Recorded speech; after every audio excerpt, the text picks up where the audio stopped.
Hello, everyone. My name is Laura. I am so excited to be joined by Thea Loo, the director of Inay, Mama, their debut feature film. Join us as we talk mental health, the magic of air pollution, and the dune bucket. Welcome to the VIFF Podcast. This is your chance to get the inside track from the people behind the films that you love and the films you are yet to discover. This podcast was recorded on the unceded territories of the Musqueam, Squamish, and Tsleil-Waututh nations. This is being recorded during the 43rd edition of the Vancouver International Film Festival. These conversations are going to take us behind the scenes with the creators bringing their work to our big screen. I'm Laura, and this week I will be in conversation with Thea, who will be presenting their film Inay, Mama, which is Mama in Tagalog. So how have you tried to manage your depression? I don't feel like being married helps. No. Makes things harder. I confronted my mom about it. The whole question of like, why aren't you with Dad? And why Louise? And told her about my depression. She got mad because she doesn't believe that kids can get depression. There's no such thing as I'm feeling depressed. I'm feeling suicidal. You're labeled as? Crazy. You always have to have this mentality of being strong. It's not something that I think is ever really spoken about in the Philippines, because the Philippines is a country where you're not meant to stay there. Your education is, you're going to be working abroad. The Philippines' biggest export is Filipino women, and that makes me so angry because my mom isn't an export. Did I tell you about Shirley, my No. friend Shirley? Independently, they told me their immigration stories, and they're the same. Have you ever considered that your depression is part of your immigration? I think not having emotional support growing up, you just kind of take it on yourself. It's tough when you're left to repair what they broke. Have you ever thought about now talking to your mothers? I think I would like to have a conversation with her. I felt like I gave up throughout high school because like I kept asking about it, but now maybe I should try again and see if my mom will answer.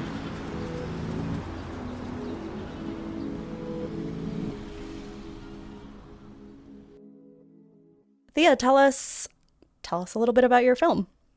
So my film Inay is a documentary. It's a self-reflexive documentary about the impact of migration between the Philippines and Canada, specifically the mental health impact on the children of caregivers, as there is many caregivers who come from the Philippines to Canada. And so it is self-reflexive because my husband and I document our actual personal experiences with this impact, and our friends and our family is also in it. Mm-hmm. I've seen the documentary. It's absolutely beautiful. Congratulations. I feel like I want to talk about it but not get into spoilers, which is kind of a weird thing to say for documentary. As you mentioned, it's yourself and your husband, Jeremiah. When did you make the decision to start recording these really intimate conversations and explorations of especially his upbringing and immigration story? Yeah, so in 2021, we made a 5-minute film called Nanay, which means mother. So this film is Inay, which means mama. So we're sort of going deeper, I guess. And that was made for Art with Impact's short film festival that they had going on. So they gave us a grant and we made a 5-minute proof of concept. That was in 2021, and that's when I first sort of put together the idea in my head. And then we realized that it could be so much more. And so in 2022, 2023, we started to make demos and like really go deeper and start documenting our family life. And I mean, you're both filmmakers. Was there a lot of disagreements? I'm assuming you both have, your own artistic styles of filmmaking. What was that like? Yeah, collaborating actually went really well. I produced and I directed, so he really was good at like following what my vision was and trying to understand what it was and bring that to life visually, because he's like the main character, but he was also the co-director of photography. So anytime he's every time he's in front of the camera, we have someone else who's shooting. If it's not me, it's our other co-DP, Christian Eve Jones. But I think we have a lot of artists that we like in common. So it was easy for us to sort of be like, yeah, this artist, this visual, we love it. That's the look. Him and I are really big fans of Andrea Arnold. And so we talked a lot about why we wanted the film to be in 4:3 and what we wanted the landscapes to look like and the compositions of people, and we filmed them. So there's actually an image, well, maybe you saw it. There's an image of a cow in the film, which I inserted really briefly as like a nod to her and her film Cow, which is also about like a cow and then it gets like separated from its calf. So that's kind of like a lot of things that we love. It was easy to collaborate, and he's got skills that really complement mine. So I'm like very producer, director, and he's very technical and visual. He does editing professionally. And so he just did all the post-production for me pretty much with the help of our editor, Anna Chaiko Shannon, who was amazing. And he did all the other technical things. So it was actually a really great collaboration. And then I got him to do most of the score for the film. So I didn't actually give too much direction for that. I sort of just told him, like, I want it to feel like whatever you think it should sound like, because this is your story. So it was easy. Yeah, he like took the reins when he needed to, and he was really open to my opinions. And yeah, it actually was like maybe a really easy collaboration considering that we're married. So Yeah. and the project never like, we can't like, go home from the office. It's like the project was in our home for like years. So I think we survived. We did pretty well. Yeah, I think that like that kind of leads nicely into my conversation or my question of, how do you decide when you're not going to film? When was there moments where maybe you're having conversations that you're not filming and you have to take a step of like, no, let's get this on camera. This is really... That happened many times where I would be like, everyone shut up. No, we can't go there. Like, I know you're interested and they're excited about the film and stuff. And we'd have to tell people to just take a pause and save it for the interview. For shooting ourselves at home, we just planned. We just kind of said, hey, these are the shoot dates. On those days, we're going to discuss this and we're going to do that. So let's just kind of like save it for this. And he was really good at that because he understood that we didn't want to get anything to be like too repetitive or old. But then every time we were kind of discussing it with my parents or other people who were in the movie, they immediately wanted to launch into like, oh yeah, I want to talk about this and talk about that. And that was like kind of hard to reel back. But I think we did a good job of balancing, keeping things natural and yet also saving it for the film. Yeah. Yeah, I mean, you mentioned your family is in it and some close friends of both of you. Both of yours? Both of your close friends? Yeah, friends of yours. Yeah. Who have similar stories. What was the process like bringing them into this idea to, share some things that are really, really personal? Well, it was a slow process. We were really afraid, to be honest, of how our parents would react to what we wanted to do, specifically with the parents of Shirley and Jeremiah in the film. So we shared with them the idea in really small tidbits. The 5-minute proof of concept that we made with Art with Impact, we never showed to Jeremiah's mother or Shirley's mother, just because we were afraid of how they would react to what was being said. But what we did do is sort of kind of share the concept with them in small bits in different ways. For like maybe a year for all of development, we'd be like, oh yeah, this film is like a doc about mental health. Oh, it's a doc about migration. Oh, it's a doc about caregivers. Oh no, it's a doc about Thea's family and Thea, and then to talk about Jeremiah. So we kind of just kept on slowly eking out what the core idea was up until we finally were able to share the full vision of the film. And honestly, I think that once they understood the full vision, they were just totally on board, because I think everybody wants better mental health for the community, and everybody wants to finally be able to talk about things that are taboo. And I think that they were really receptive to the vision. So it was a slow process, like over a year of getting people on board. And I think people were just afraid of being on TV. Like that was like, that was a really big thing for people. I think being on TV is not that scary. I think what's scary is being on a big screen, the silver screen, like at VIFF. I think that is frightening. But I think everyone that's in the film has already seen it, and they've approved their representation in it. So it's all good.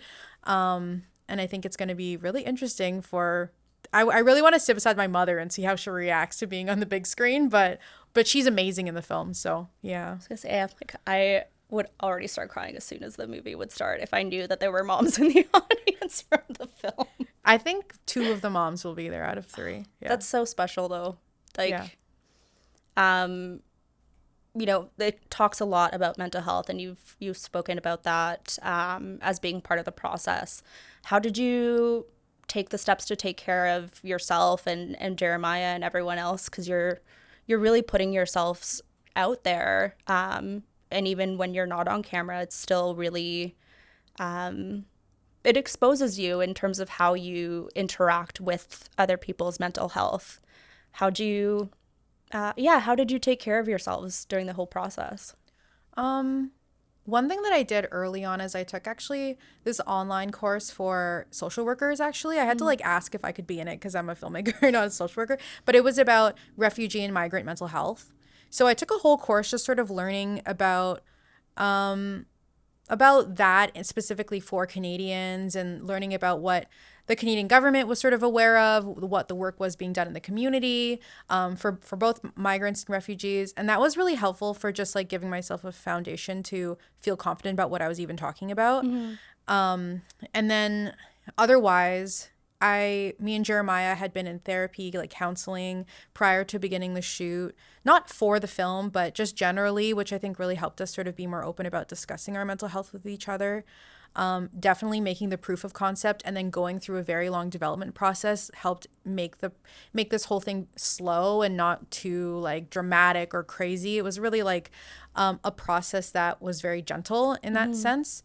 And then I think that we were watching a lot of films. Like I watched tons of movies, so sort of documentaries, things about mental health that really helped me kind of wrap my head around what I wanted to do. And I think the only place where I really maybe didn't take care of myself was like the producing, where producing and directing obviously is really hard. And then also like being a character in the film or being the wife of the main character was tough. So I think Jeremiah really took care of himself, but it was me who was like kind of losing my mind trying to like produce and also direct, and trying to make it actually work, which you see me in the film like kind of freak out a little bit. And I think that's like really telling of like where I stood in terms of like the stakes were very high for myself personally, even if I'm not like the center of attention in the film. But in the end, I think that we had very long discussions with family members and people who are going to be in the film to talk about how do we make this safe for you? Like, we're not here to re-traumatize you or to like hash out old wounds. Like we're here to like move towards a better way, or where this is like a healing process. And so I think on the whole, it was like more of a positive process for our mental health than it was necessarily like something that would be damaging, strangely, even if you're talking about things in the past that are painful. I think it was more so a healing process than it was something that we had to protect ourselves against, even if it seems really scary. Definitely. And I think that's so interesting that you brought the like social work as another thing that could inform the creation of the film. Something else that's really really fascinating about it is the archival work that you bring in terms of the stories of these immigrant women. I think there's a line referring to that the Philippines' main export is their people, which was, a really powerful conversation that I think a lot of people aren't exposed to. What was that like, getting into that research, those archives? And, I'm sure there were things that you knew and things that you found out. Yeah, I think most of it I didn't know. Like I was very ignorant about most things in the movie, like ignorant about mental health, obviously because we don't talk about it or teach it to our community. And then ignorant about exactly how this caregiving process worked and what the migration pathway was between Philippines and Canada. But I was introduced to Charlene Sayo, who's like one of the characters in the film. She steps in and is like such an incredible resource and like wealth of knowledge. I was introduced to her by Moses Calabosa, who actually was one of the composers on the film. And he also helped me structure and figure out what I was doing with the movie when I was writing it. But Charlene is the former executive director of the Philippine Women's Center, and her mother actually was the founder of the Philippine Women's Center. Oh, wow. So she just has so much like family history and understanding of like what has been happening in the community since like the 70s or in the 80s when her parents migrated. And she's the one who had access to this archive and was just like, do you want to come over and look at it? So like, yes, it was, please. yeah, it was amazing. I'm like, oh my God, can I put this in the movie? She's like, yeah, whatever. And I think there's like a really good, drawing in the film that we show of like this woman being pulled apart, and it's like one side is Canada, one side is the labor export policy from the Philippines, and that was like drawn by her own brother for their like weekly or monthly newsletter that they do. The Philippine Women's Center is no longer like active, but she just had so much to say and knew so much about what the Philippine Women's Center was like fighting for back in the 90s and early 2000s, and was able to bring this like historical understanding of like what was actually going on in the Philippines and in Canada. So it was such a joy to like learn about these things. She's now, I regard her as like a good friend, and it was good for me because I felt like I was learning about my community. So I grew up with caregivers. Like my mother's a nurse, but a lot of the women in my life were caregivers, and I never really knew much about their backgrounds. I knew that a lot of them had been in Hong Kong at some point or been in Singapore, and I didn't really understand what that meant. I just knew that was like, oh, they're all Filipino, but they all can speak Cantonese too. Like, wow, I wonder why. And I think that it was really interesting to know more about them in an indirect way without them having to tell me. I learned more about who they were as people and where they came from. So it was actually just such an enlightening process for myself. And what I really like about the movie is that I'm able to kind of share that information with people in a way that's like digestible, because I think a lot of it's really big history that some people are not really ready to or want to kind of go through this like education process of, but the documentary is like a more, I guess, palatable way or easy way to learn history. Yeah, it definitely eases you into learning about that history and, you know, all of that's coming in, but at the same time kind of calls you to research a little bit more, find out a little bit more about the communities that are, you know, around you. Yeah, and I think a really big goal for the film was to humanize these people. So we're not just like a bunch of statistics of caregivers coming over. These are real women that I know and have grown up with and have, you know, raised me. And they have real stories that have been archived actually through the Philippine Women's Center, and that now we're trying to sort of share through the film. Another huge part of the film is that community that built community. So there's the relationship with yourself and Jeremiah, there's the relationship with your friends, and then you bring in the relationship with the people in your community as you found them through church. Would love to hear a little bit more about, you know, the importance of that sort of community and finding an identity and solidarity through that.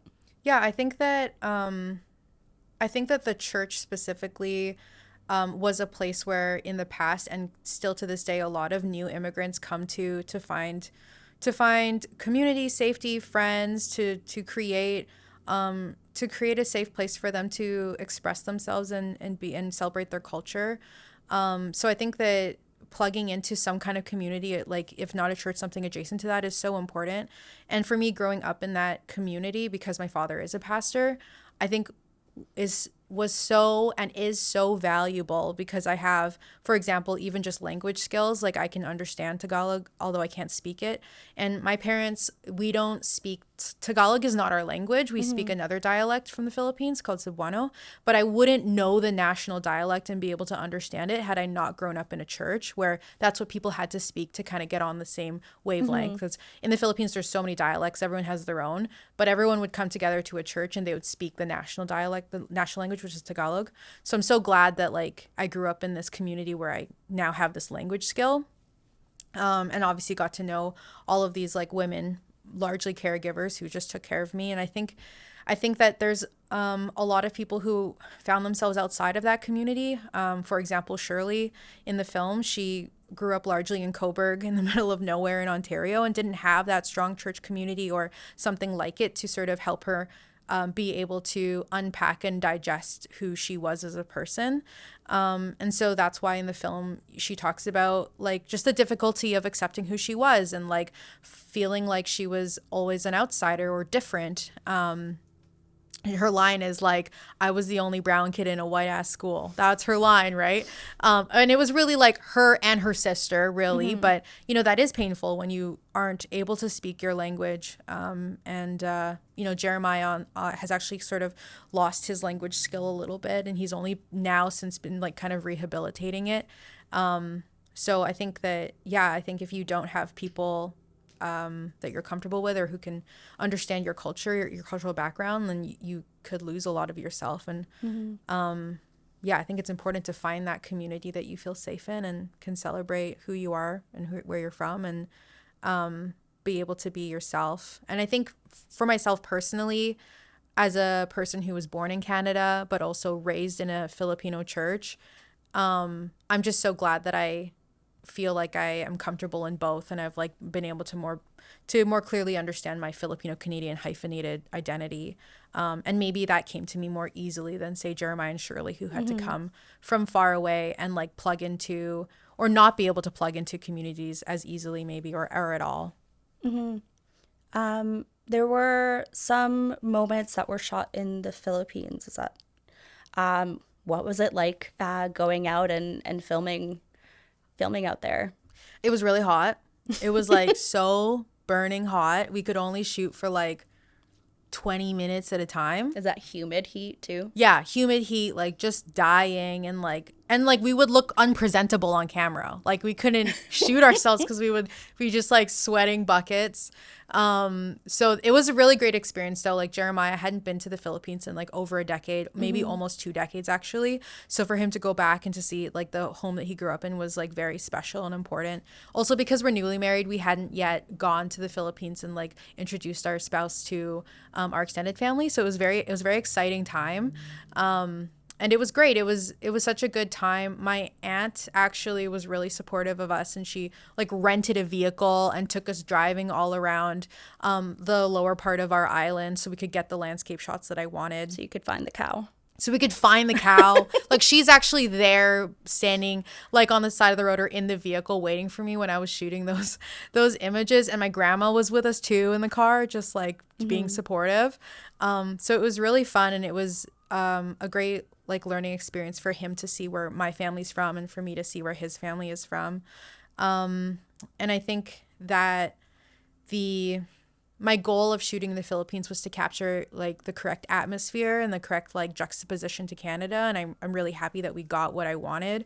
And there's definitely like this very airy or like, there's this like magical quality to like the footage that we didn't even have to try for, just because the Philippines has that warmth and sort of like, I guess maybe it's like air pollution or something, but like it's very like dreamy, you know what I mean? That warmth, literal like heat the and air's, emotional. Yeah, it's like thick and you can feel it, and it creates this like dreamy quality.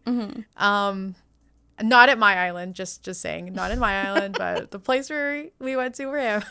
But yeah, it was such a good experience, and like shooting in the Philippines is really challenging. Well, because we didn't necessarily have our support crew. It was just me and him going out there, and then having to like, you know, stop, like go around and kind of figure out if we could shoot, if people would be mad, and, you know, get permission to shoot in that house. The house that we shot at, we found out was owned by the neighbor now. It's no longer owned by the Reyes family. So we had to like go and get permission for that. And yeah, it was just fantastic. It was a challenge, but I'm so glad we got it, because I think that the footage really adds to the atmosphere of the film. And I also wanted the Philippines to kind of speak to this like hybrid identity that I feel in myself, this Filipino Canadianness. And if we didn't get that footage, I feel like the tension between Philippines and Canada just wouldn't visually be present. So we really needed it. I think it's so funny because so much of the footage that is shot in Vancouver, and specifically North Van, shout out to North Van, there's snow, which is like very unusual Yeah. for Vancouver. So So it's you're just- from North Van. yeah, well, yeah.